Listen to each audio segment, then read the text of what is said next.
Good morning. मैं उमा पांडे। जैसा कि आप देख रहे हैं मेरा यूट्यूब चैनल सोशोलॉजिकल नॉलेज। जैसा कि मैंने पिछली कक्षा में पढ़ा, भारतीय समाज में सामाजिक सांस्कृतिक विविधता के कारण, तो आज हम पढ़ेंगे क्षेत्रीय विभिन्नताओं का भारतीय सामाजिक जीवन पर प्रभाव। Influence of regional differences on Indian social life. भारतीय सामाजिक जीवन पर क्षेत्रीय विभिन्नताओं के प्रभावों को दो भागों में बांटा जा सकता है। पहला है अच्छे प्रभाव अथवा लाभ और दूसरा है बुरे प्रभाव अथवा हानियाँ। तो अच्छे प्रभाव अथवा लाभ के विषय में हम आपको बताते हैं। पहला है प्राचीन संस्कृति का संरक्षण। भारत के विभिन्न क्षेत्र प्राचीन संस्कृतियों के केंद्र स्थल रहे हैं और आज भी इन क्षेत्रों में प्राचीन संस्कृतियों के मौलिक तत्व विद्यमान हैं। इस प्रकार क्षेत्रीय विभिन्नताएं प्राचीन संस्कृति को संरक्षण प्रदान करने में सहायक है। दूसरे में है सांस्कृतिक विशिष्टता की रक्षा।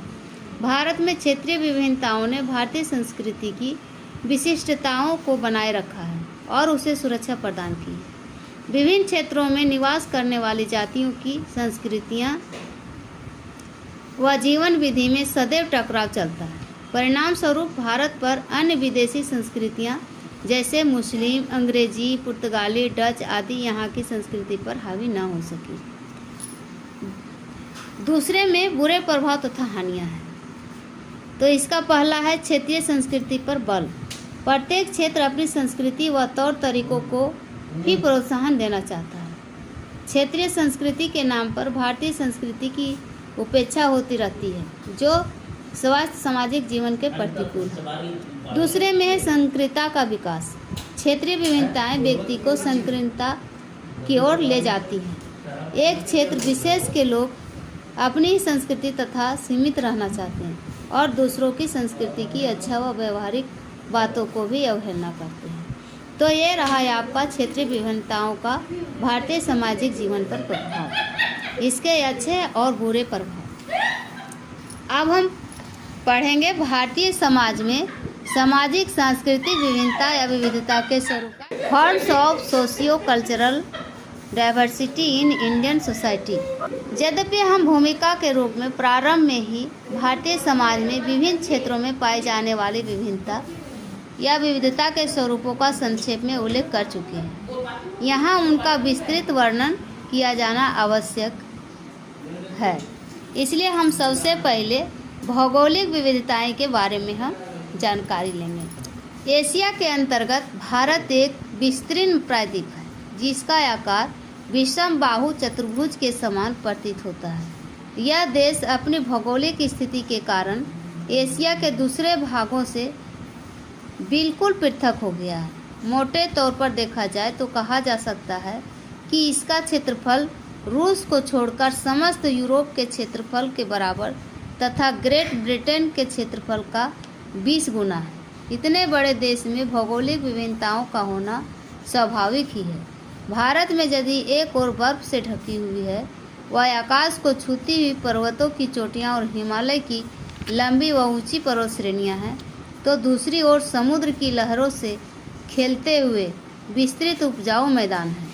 यदि एक और राजस्थान का शुष्क मरुस्थल है, जहाँ मीलों मानव का नाम तक नहीं है, तो दूसरी ओर सिंधु गंगा का वह मैदान भी है जहाँ मानव जीवन के असंख्य द्वीप नित्य जल बुझ रहे हैं। भारत भूमि में जहाँ एक ओर हिंदुओं की पाप मोचनी गंगा की लहरें ईश्वरीय आशीर्वाद की भांति देखने को मिलती हैं, वहाँ दक्षिण की कुछ ऐसी नदियाँ भी हैं जिन्हें कि केवल वर्षा में ही जल प्लावित होने का सौभाग्य प्राप्त होता है।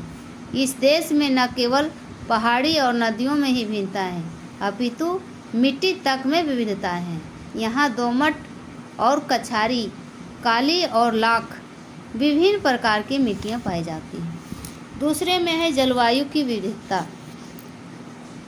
जलवायु की विविधताएं। भारत की जलवायु में भी विभिन्नताओं की अपूर्वता देखने को मिलती है। यहाँ उष्ण, शीतोष्ण और शीत तीनों प्रकार की जलवायु पाई जाती है। यदि एक और हिमालय प्रदेश की हड्डियों तक को कपा देने वाली सर्दी है, तो दूसरी ओर झुलसा देने वाली राजस्थान के रेगिस्तान की गर्मी भी है। कोंकण और कोरोमंडल तट पर नमी और गर्मी दोनों ही हैं।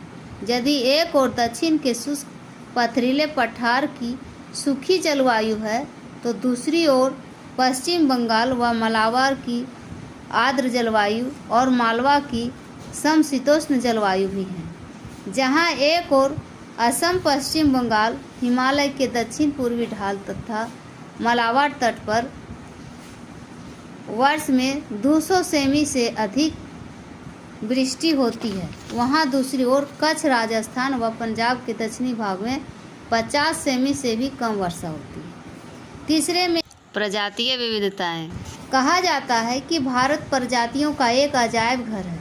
इस देश में बहुत नाटे कद वाले नेग्रिटो प्रजाति के लोग रहते हैं और लंबे कद वाले नॉर्डिक प्रजाति के लोग भी। यहाँ पीले या भूरे रंग वाले मंगोल लोग रहते हैं और चॉकलेटी रंग वाले प्रोटो ऑस्ट्रेलाइड प्रजाति के लोग भी हैं। जहाँ एक और लंबे सिर वाले भूमध्य सागरीय प्रजाति के लोग निवास करते हैं, वहाँ दूसरी ओर चौड़े सिर वाले अल्पाइड प्रजाति के सदस्य भी यहाँ रहते हैं। इस प्रकार इस देश में निग्रिटो, प्रोटो ऑस्ट्रेलाइड, मंगोलाइड, भूमध्य सागरीय, अल्पाइन, डिनारी, आर्मीनाइड, नार्डिन आदि प्रजातियों का महामिलन हुआ है। भारतीय समाज में कौन कौन सी प्रजातियां पाई जाती हैं, यह निम्नलिखित वर्णन से स्पष्ट होगा। रिजले का वर्गीकरण। जैसा कि हमारे समाजशास्त्री रिजले का वर्गीकरण किया हुआ है।